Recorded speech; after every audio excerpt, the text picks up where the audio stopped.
Hello, everyone, and welcome to today's First 1001 Days lunchtime webinar. It's really good to see so many familiar names coming through today, and obviously some that I don't recognize as well, so it's great. So just while people are joining and coming into the room, I'll just briefly introduce myself. My name's Ben Curran. I'm the campaign manager at the Parent Infant Foundation, and through that role, I help organize the First 1001 Days movement. Our movement brings together more than 200 charities, practitioners, and professionals, all working to raise awareness of the importance of babies' earliest relationships and to drive change for babies and their families. We run these webinars so that we can learn together, so we can share our expertise and practice, and to create opportunities for discussion across the sector. So the focus for today's webinar is making Best Start family hubs work for babies. We'll be looking first at the national policy context for family hubs, and then hearing directly from some people working on the ground about what it looks like to deliver some parenting for relationships support through Best Start family hubs, and also the use of video interaction guidance, or VIG. We're really pleased to be joined by a great panel of speakers today. So first of all, we'll hear from Tamora Langley from the Parent Infant Foundation, who will set the scene by talking us through the national policy context and what that means for babies and their families. Then we'll hear from Amanda Platt from Sheffield Pairs, who will share her experience delivering support for babies and their families through Best Start Family Hubs. You know, what's working well, what might have been learned along the way. And then finally, but by no means least, we'll hear from Hilary from AVIGuk, who will talk about how video interaction guidance can support early relationships within family hubs. And just a quick note on questions. So please feel free to use the Q&A function during the course of the webinar to submit your questions. We aim to take questions at the end after each of the speakers has made their contribution, and we'll get through as many as we can. So please do send them in. And we are recording today's session, and we'll share that recording with slides to anyone that's interested afterwards. And obviously, you can let your colleagues know that maybe couldn't make it today, so they don't have to miss out. So thank you for making the time to join us today. And I'll start by passing off to Tamora. Tamora. Thanks, Ben. So what you can see on the screen is a little screenshot of the latest guidance to come out from national government on this area. I'm sure many of you joining today have had the chance to read this. It was published on the 4th of December. And as you can see, it just consolidates that there is some new terminology happening in the policy space now. So we used to have Start for Life. As of last July, we talk about the best start in life. So back in the summer, the government published their best start in life strategy. And they also confirmed that family hubs are going to be called Best Start Family Hubs going forward. This guidance in December also firmed up a new name for Start for Life services. As you will know, many of you will know, of course, Start for Life services are infant feeding services, parent-infant relationship support, and also services that support mild to moderate perinatal mental health. So that group of services, they have renamed Healthy Babies, which was something we kind of welcome when we chatted about it as a team. Much clearer name here. We have now Healthy Babies. It's an ambition everyone can get behind. But of course, when you look at the Best Start Family Hubs, they're not just for babies and toddlers. They are for families with children aged 0 to 19, or in fact up to 25 for young people with SEND. But as the guidance says, they will prioritise families with babies and young children. So the language is very much in line with the First 1001 Days movement, recognising that the early years, the early months and years are a critical window for cognitive, physical, and emotional development. So many things have not changed. This is still a joint programme between the Department for Education. Oh, could you go back a slide, please? Thank you. It's still a joint programme between the Department for Education and the Department of Health and Social Care. But what we've seen over the last year is it's the Department for Education who's really been driving this work. And they have, of course, their target, which is to improve the percentage of children reaching a good level of development age 5. And that came with a bit of a risk, which is a risk that the focus has been skewed towards 3 and 4 year olds. So, although Healthy Babies is still looking at 0 to 2s, we have a really strong load of messaging coming from the Department for Education, including guidance and a list of interventions that went out in the autumn that are really sort of skewing things towards that slightly older age group. But this document doesn't provide the detailed expectations yet for those healthy baby services. So we're expecting new guidance by April. But what it does really is to set out the Best Start Family Hub side of the programme. Next slide, please.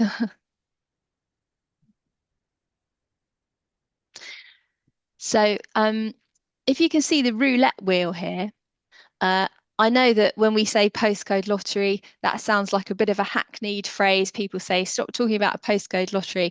But really, I wanted to just illustrate that whether you call it a postcode lottery or whether you call it a bit of a roulette wheel for babies, it is still the case that depending on which local authority a baby is born into, they may or may not be in an area that gets funding for healthy baby services, which is a big disappointment for our movement because, as you all know, if you've been reading our email newsletters and our campaigning updates, the 10-year plan for health last summer said the government was going to match the expansion of family hubs, match the expansion of Start for Life to that. We've been somewhat disappointed to see that that's not happening yet, that funding remains just for the 75 local areas that were previously involved in the programme.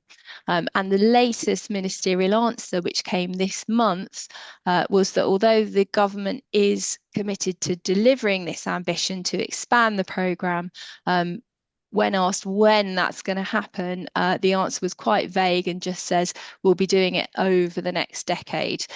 So obviously we would really like to see some progress within the current parliament to address the roulette wheel, the postcode lottery, I'm going to say it, for babies. Next slide, please. So in terms of the expansion of family hubs, or Best Start family hubs, I should say, quite how many there will be is still to be confirmed. The original announcement said up to 1,000, which is a great ambition. But of course, often what we're talking about here is repurposed existing centres, revamped facilities. There is a small capital budget here, but it's understandable that this is a pragmatic approach, where as much of the money as possible should be going into providing support for families. And the good news also is that a Best Start Family Hub is not just an online space. It must be a physical place where families can meet trained staff for signposted support to specialist support. And besides the healthy baby services, the hope is that other services for young children will be co-located there. And if they're not co-located there, at least families will be signposted to the full range of other important support that's available, like universal health and family services. The aim is to integrate services out of the hubs, but there should be on-site professional support for parents and carers of children with additional needs, which is great, and the guidance flags outreach services and an accessible digital offer. Um, really, there's a lot to welcome here.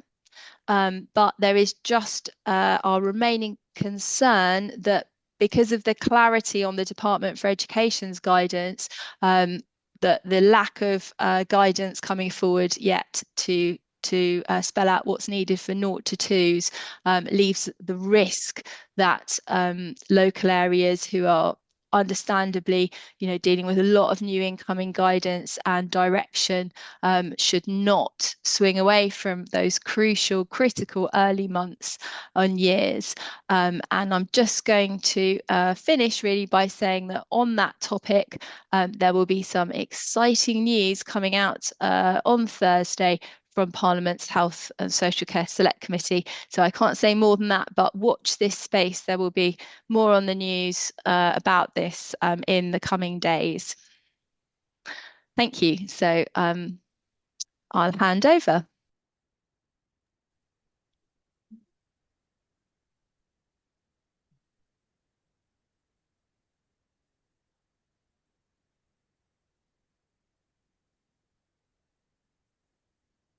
Great. Can I just check that you can see the Yep. slide? Okay, yeah, okay, right. So thank you, Tamora. Hello everyone, my name is Amanda Platt. I'm a art psychotherapist with the Sheffield Parent Infant Relationship Service, which we call PAIRS for short. I'm going to talk to you a little bit today about a project we're developing in Sheffield that we're really excited about. And it's a collaborative project with partner agencies, with today's particular focus on our work with family hubs. The project is called Art at the Start, and I'll say a little bit more about that and what that looks like in practice in a moment. But to begin with, I'm just going to give you a little bit of background both on Sheffield Pairs, but also on how this project came about. So Pairs service began around 4 years ago, and that was when Anna and I came into post. Anna Engel is the team lead for the service. And we had this brief to grow a specialist parent infant service in Sheffield. And so right from the start, we were really clear that we wanted that service to be fully integrated with the universal offer for families with babies and young children.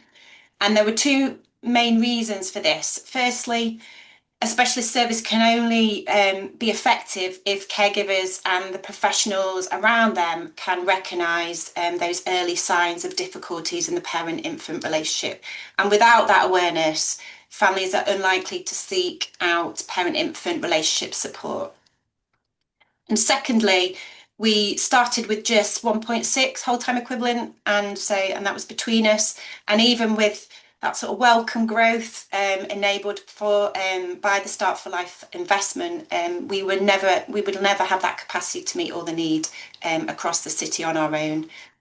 So close partnership working with midwifery, health visitors, GPs, the early years, family intervention, and of course family hub staff is therefore essential in building capacity across the wider workforce.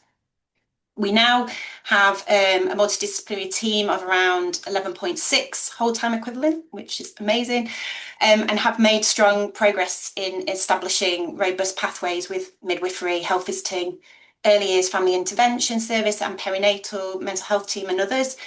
And our integration with health visiting is probably the strongest to date, particularly through the development of the infant mental health practitioner role. And our infant mental health practitioners sit within locality health visiting teams, acting as a resource for those frontline professionals, whilst remaining supported by the specialist pairs service. And alongside the more sort of complex therapeutic work delivered by pairs CAMS clinicians, the infant mental health practitioners work directly with families at that milder end of the continuum, and offering interventions like baby massage and video interactive guidance. And they receive their supervision and their reflective practice and ongoing training from the Pairs CAMS clinicians. And so that's keeping them connected to that specialist expertise. So embedding those roles within the health visiting teams has strengthened that health visitor knowledge and confidence in spotting those early difficulties in the parent-infant relationship. And as a result of that, we've really seen a significant rise in referrals from health visiting.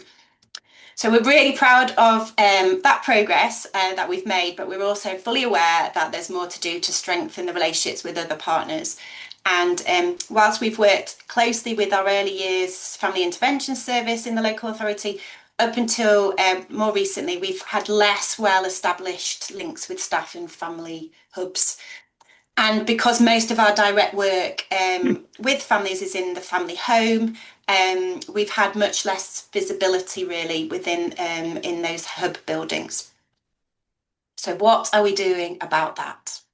Which leads me on to telling you one of the more exciting parts of our response, which has been developing at the start. So just to tell you a little bit about what it is, why we're developing it and why we feel it sits naturally within the family hub model. And so my work as an art psychotherapist, I'm always struck by how the creative arts sort of naturally brings caregivers and infants together. And there's something incredibly special about those moments. I think when art helps them tune into each other, there's the co-regulation and there's shared moments of pure joy. And also, who doesn't love a painted baby? So it's also an approach that can work across different levels of need. It isn't a one-size-fits-all programme. It's really flexible and it also can sit alongside a wide range of support. At the Start was originally developed in Scotland by Vicky Armstrong, who's an art therapist, and Josephine Ross, a psychologist at the University of Dundee. And they've researched it over several years, and the evidence shows strong benefits for parent-infant interaction and for caregiver well-being. And at the heart of Art at the Start, it's about connection. Families come together, they make art in a way that feels really gentle and non-stigmatizing. And through shared art making activities, we can see that joint attention and those serve and return interactions and those really lovely moments of curiosity and delight that help relationships grow. And what's especially powerful is how it brings in the infant's voice. So when babies make their marks, they see their impact on the world and on their caregivers, and that moment of agency held within a sensory, playful activity gives caregivers a real chance to tune in to their baby's experience and regulate together in real time.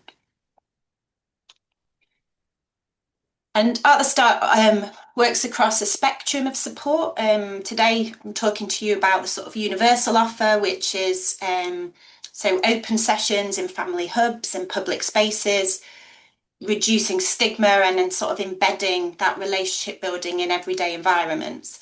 There's also a targeted approach, which is a little bit more structured, where we see sort of smaller groups of families needing a bit more support with a focus on that early social and communication development.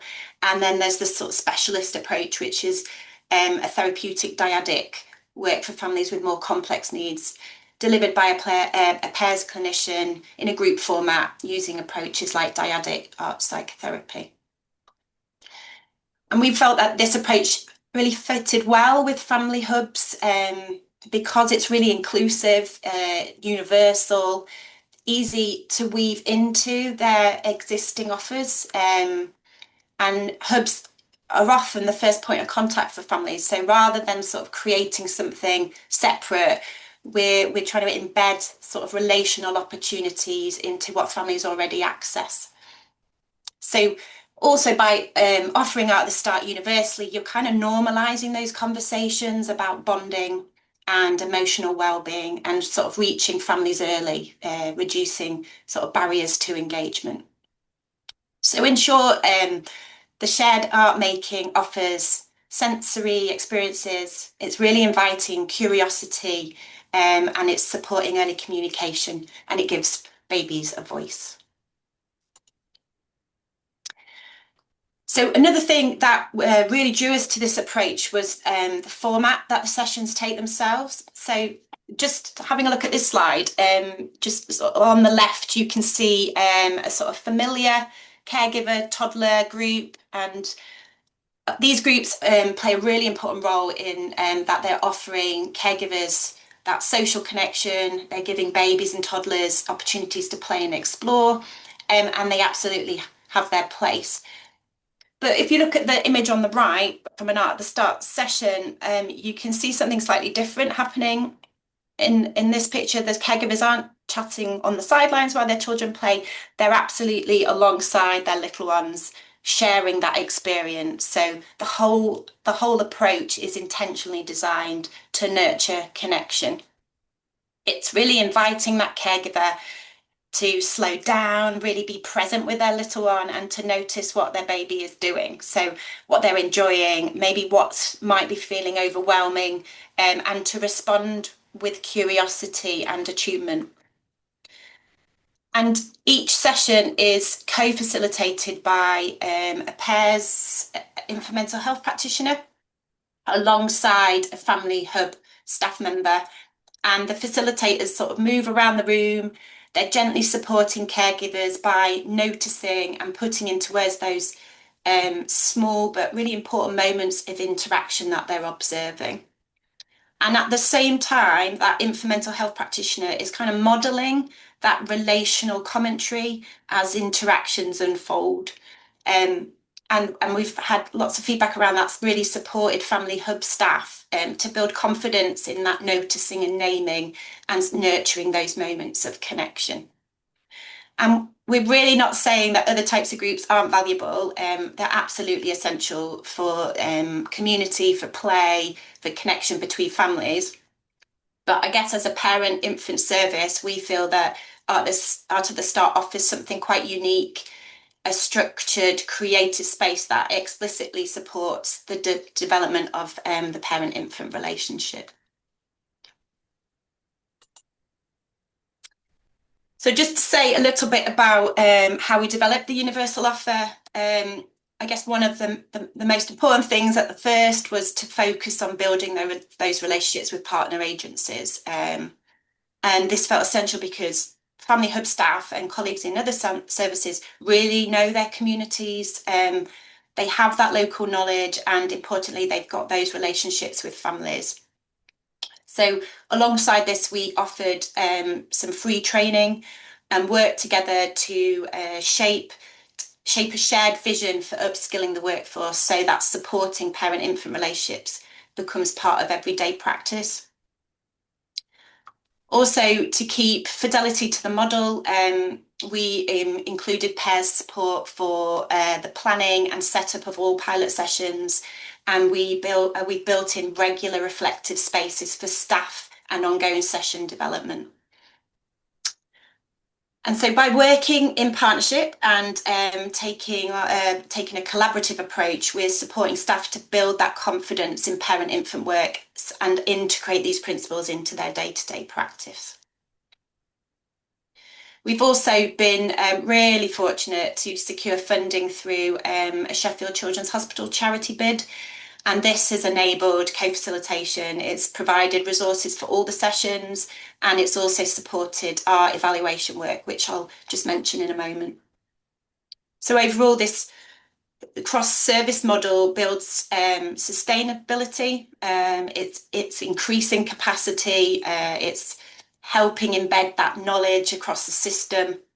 It's not about one-off sessions. It's about creating lasting change. And importantly, it's helping us identify families who may benefit from more targeted intervention, which in turn is creating this natural pathway into timely specialist support.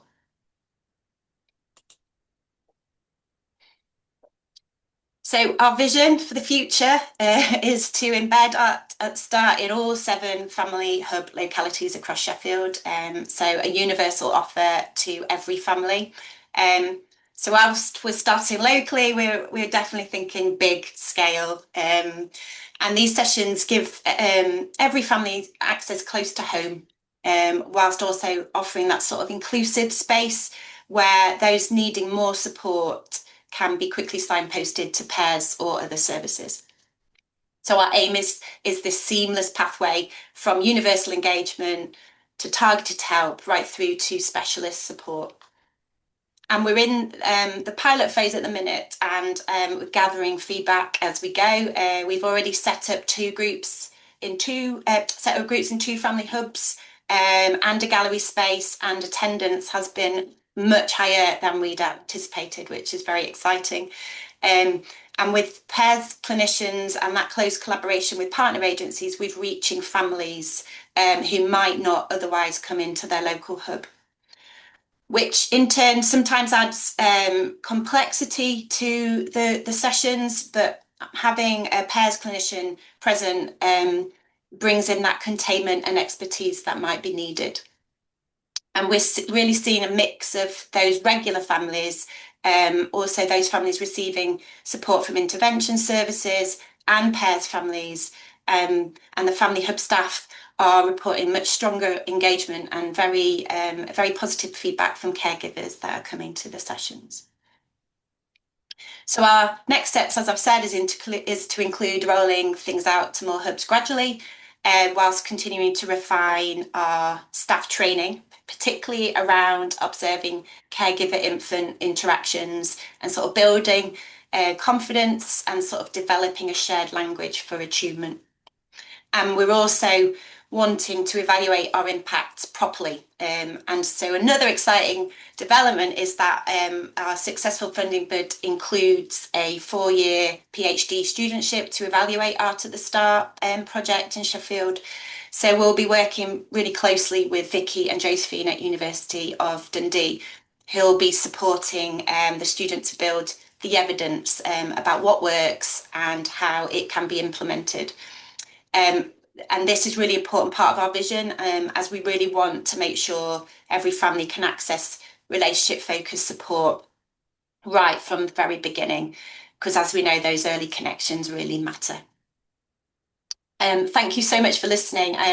Any questions you have, I could answer that at the end in the question and answer section.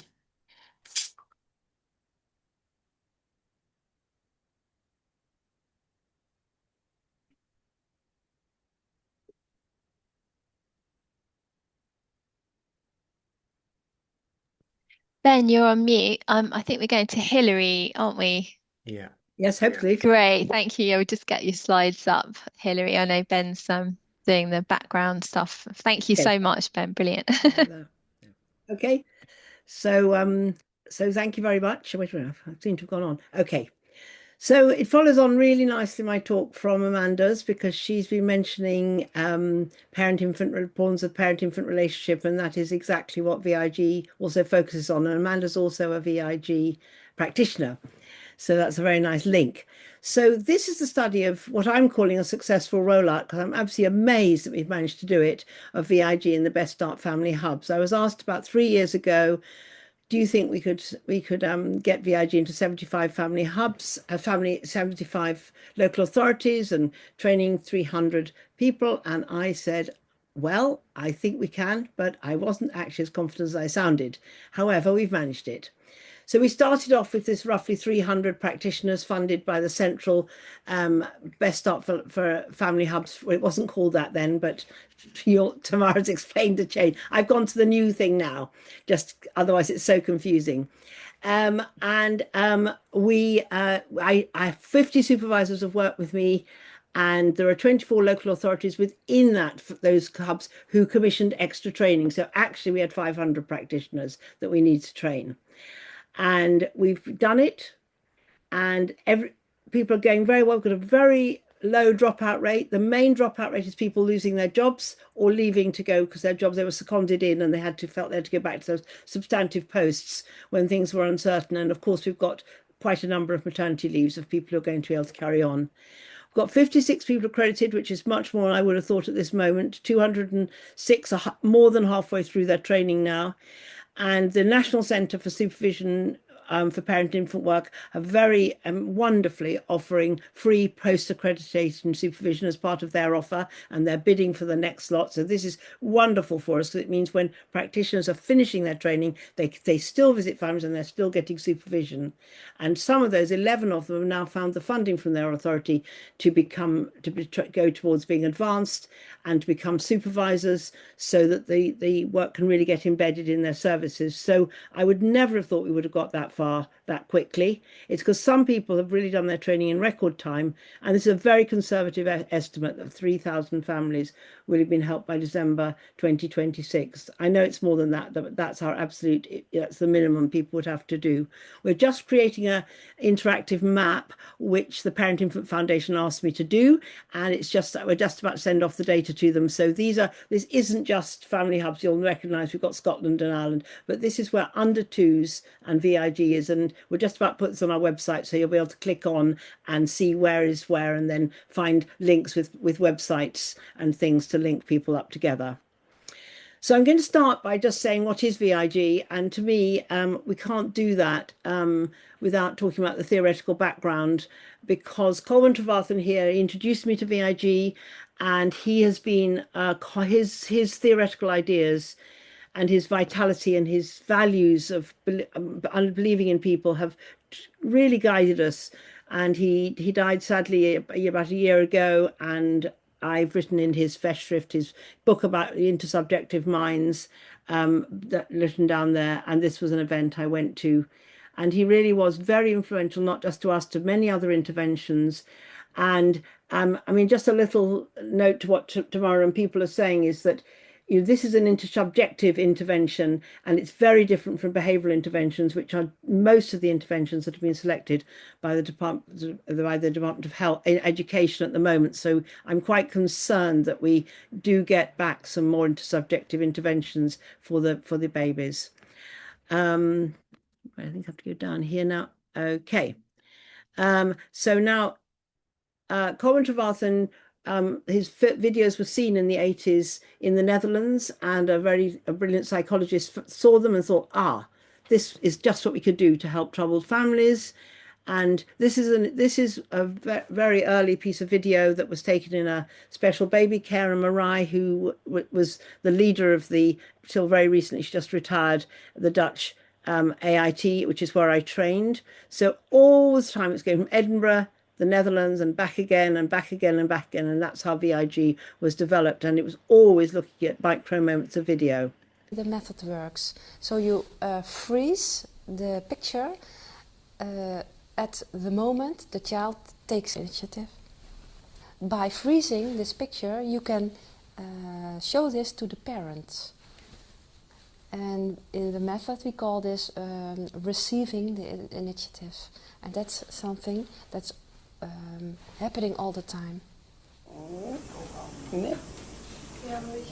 Trevathan talks about exchanging, and we see a little conversation between the child and the father.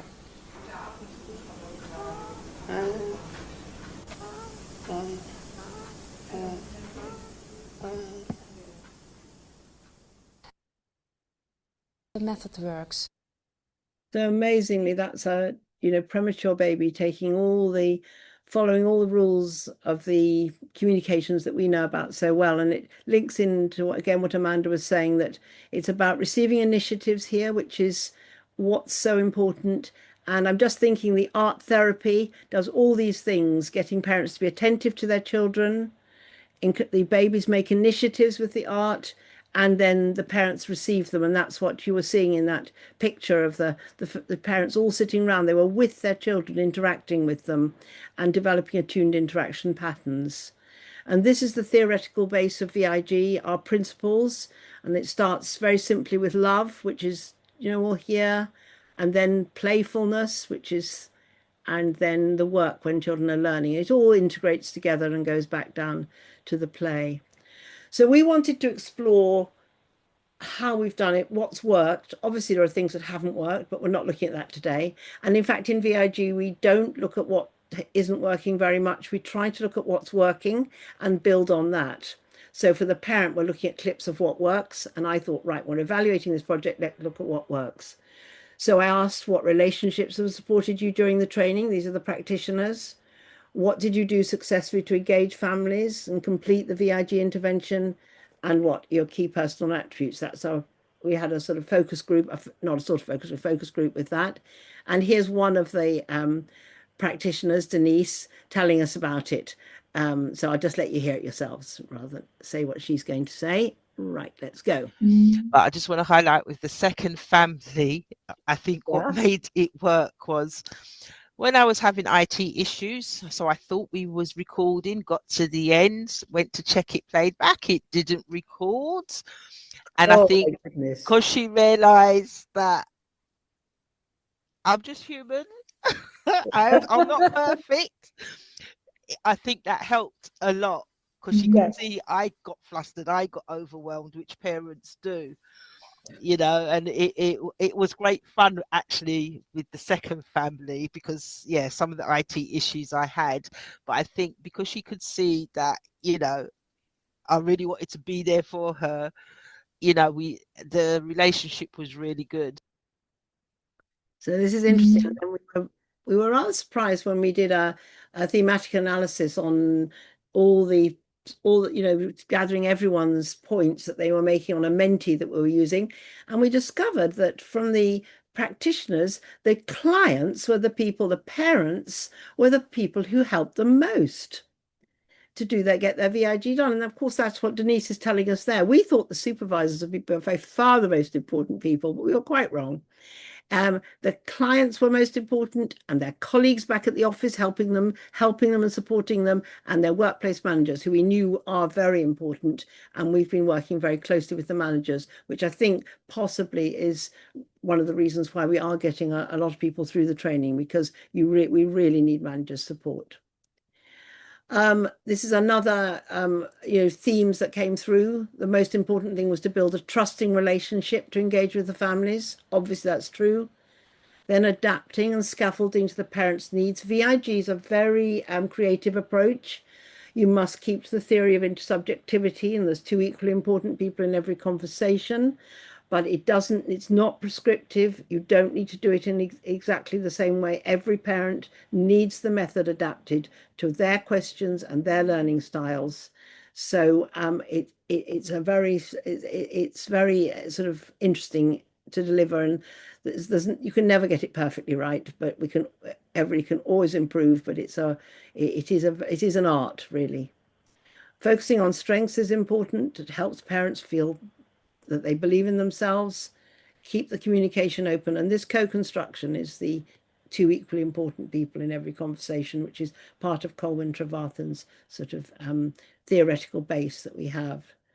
So this is one of our practitioners, just as she was finishing, engaging with family, and here she is talking about it. I've actually found it really transformational. So the families that I've worked with, all of them have done 3 cycles, and that's why I put about trust in the process, because I do find that after the first cycle, that sense of hope is really, really kind of starting to get on fire. You know, they can really see a difference there. And so much, one of the families that I worked with, we did 3 cycles with her toddler, and now she said, can we do it with the baby as well, Sarah? And so that's not even counting to my numbers, but we're doing it with the baby, because she said, this has been amazing.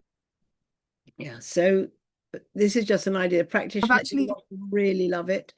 And then also, this is just somebody's just written in now to our team and said about working with a team, a massive impact on the way we work, not only delivering VIG, change to our service has been massive. Yesterday we had intervision, that's like a peer supervision, 4 health visitors, early years workers, specialist parent infant workers, and insightful to work together to see how families share our work and see it has changed everything massively. So VIG is available for any helping professional, from, you know, psychiatrists to family support workers, and even volunteers have done very well with training in VIG. We asked the supervisors as well to think about their journey and describe the rewarding experiences. And I'm just taking a few key themes.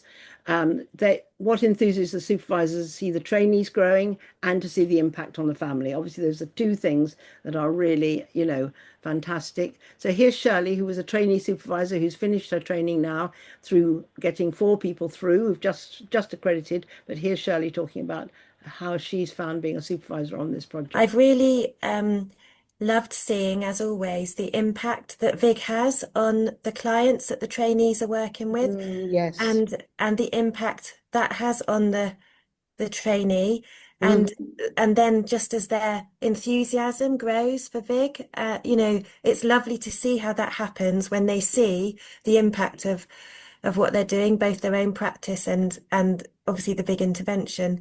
So it's great, but it has been lovely to be a part of this structure as well. So I just go on now because I want us to. So this is the way we were collecting our data, people filling in on a Menti, and here's the big thing is seeing my trainees see the difference they've made to their clients' lives because of VIG. And as an intervention, I think they've tried lots of things, and then VIG works. And I think them seeing that is really, really powerful. So this is a very simple evaluation just sent in by a trainee in Suffolk, and she used the core 10 scale, and you can see these are her before the intervention and 8 weeks later, the difference in the scores. This line here is the line below that is mild problems, and above that is moderate to thing. And every single family improved, one not quite so much as the others, but they were only on the borderline to start with. But this family here, obviously an amazing change in how this mother is feeling. And on our website, we've got several evidence-based pages, and we also have a new research database. And you search, that's why the S is large. You can go on and put in something, and then you'll get the papers that are related to what you've searched. This is something from Natasha Gray, and she looked at 30 families in 2017. It's actually through her presenting this at the Royal College of Psychiatry that the parent-infant psychiatry started getting interested in VIG. So she showed the similar thing, that from going from severe difficulties in confidence, decrease in anxiety, and always going from problems to really almost getting in no concern. Not very rarely, just completely no concern, but really it is only a 6 to 8 week intervention. This is the very last thing I'm going to show. So this is a video that was made for a Home Start celebration, and it's actually a celebration for a British Sign Language interpreter, and she interpreted. So it just shows VIG can be used with diversity. It can be adapted to be used with parents with autism, parents with hearing difficulties. You'll see here how it's been adapted. And Paula was a VIG trainee in the Best Start for Life. So here we go. I hope you enjoy it.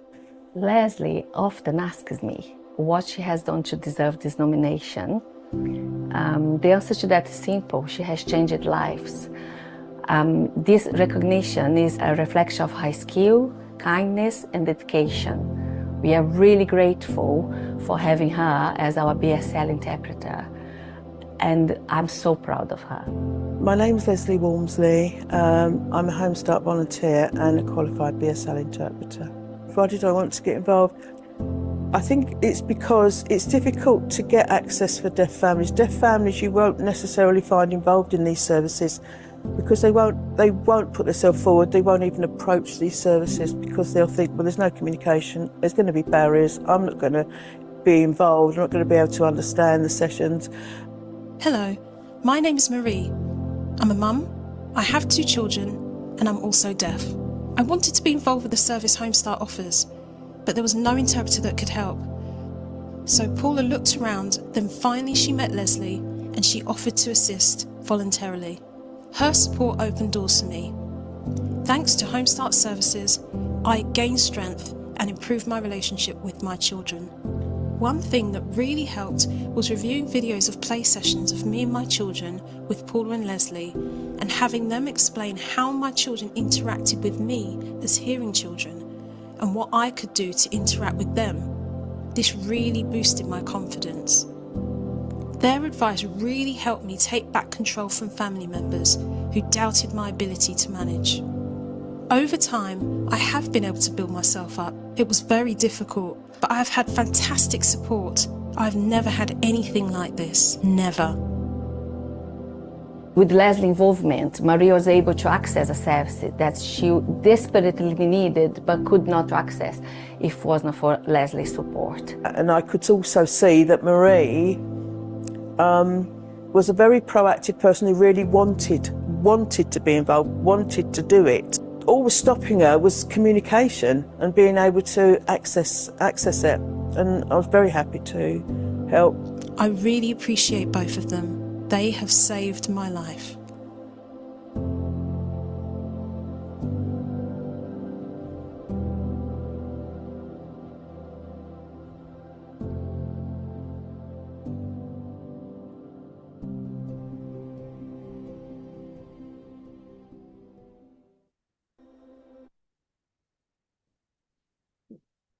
Seen this a few times and it still really hits my heart, what a difference it can make to that mother. So I'm just saying we do have a website, and there are lunchtime lives, which are very like these webinars every first Tuesday of every month. And this is an old screenshot, but there's the February one's up there now, and this is the research database, which you can actually just get to by clicking search here. Okay, so thank you very much for listening, and I hope that it's, and I'll try to answer any questions that you have. So thank you, Hilary, Amanda, and Tamora, for your excellent contributions, and I think quite a fascinating webinar it's been for a whole different set of levels. So we'll move on to the Q&A now. So we've got some questions that have come through, but if you still have some, please use the Q&A function, and we'll get as many answered as we can. I'll take first, there's a comment and a question from Julia, who says, resisting the constant top-down pressure and policy and guidance from the DFE is ongoing by 0 to 3 experts in early years organisations. Being alert to this is very necessary. And then goes on to ask, are the Family Hub staff qualified early years educators with a 0 to 3 specialism? Amanda, I think that might be, that came through quite early, so I think that might be aimed to you.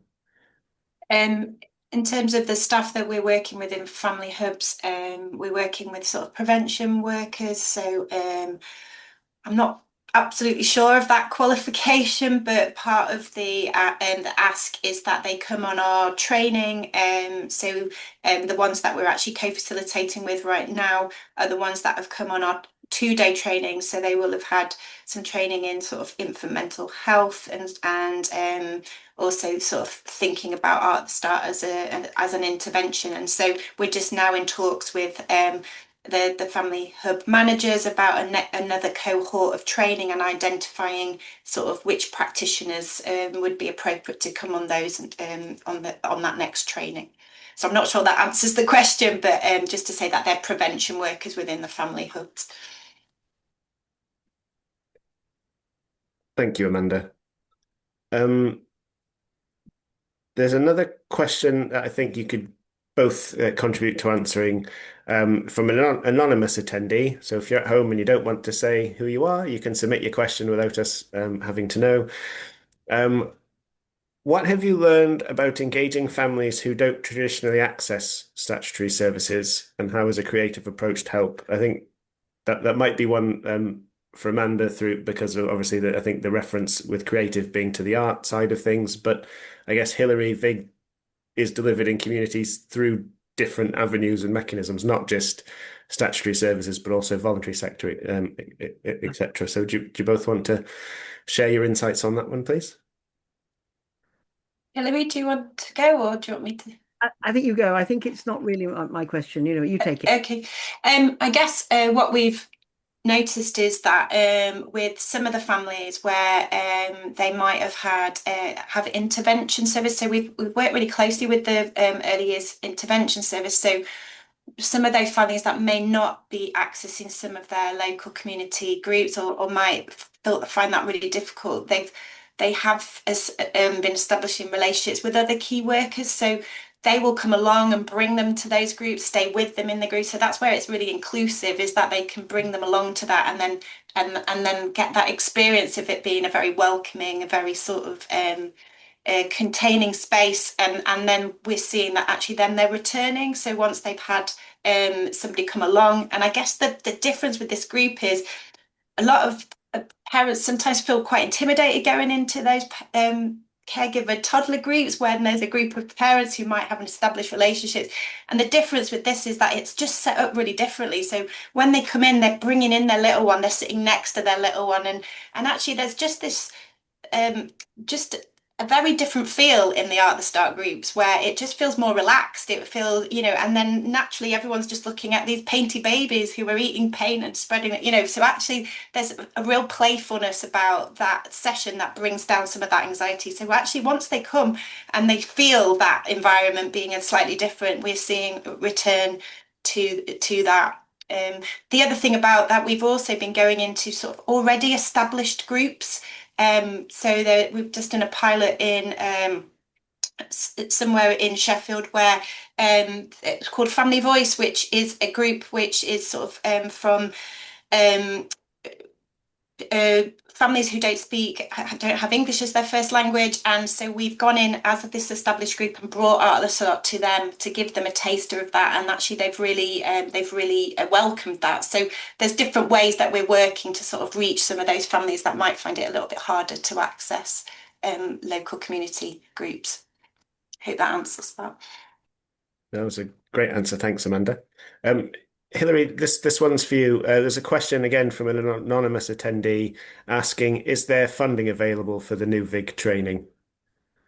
It hasn't been announced. I doubt it. I mean, I'm not feeling, I'm in a way hoping that the funding goes to the hubs and they commission the trainings they want, because that's 200 of our 500 were commissioned in that way, and they are some of our most successful ones.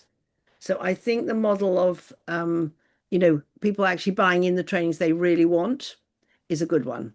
So I haven't heard anything about the funding, and I'm not necessarily expecting to. Okay, so a matter of watch this space. I'd like watch this space. If I there's don't think something it's to really see. been. I mean, Tamora will know much more than me. I don't think the funding for the next phase for the healthy babies has really been announced. Is that right? That's right. Yeah, the government says it's still their intention to do it over the course of the 10-year plan. That's the latest answer. But obviously, there's only a few more years left of this parliament. So we would like to see something within the current parliament at the very least. Yeah. Yeah, so we're running short on time. There's a number of comments in there from Mandy and Melanie, just to say that we seen them, and I make sure that the speakers get those after. But well done for the work that you're doing. That's great. And I guess if I just take a last one for you, hopefully a quick one from Heather, who's doing her first VIG session this afternoon with mums and teenagers, and maybe a cheeky ask, but asking if you have any advice. I thought that'd be I'm a not sure if she's doing nice the note to film. end on. Yes, if she's doing the filming, she has to involve the teenagers. They must be equal partners. They must think of their goals as well. And you must have some fun with them, and do let them use the camera a bit and take some pictures, and not do it to them, but with them.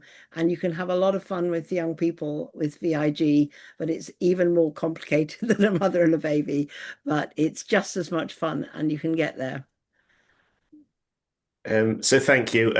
We have run out of time, and I just want to say a massive thank you to all of our speakers today for taking their time to share the fantastic work that they've been doing. And also thank you to everyone of you at home who has joined this webinar. We really appreciate you taking the time out of your day.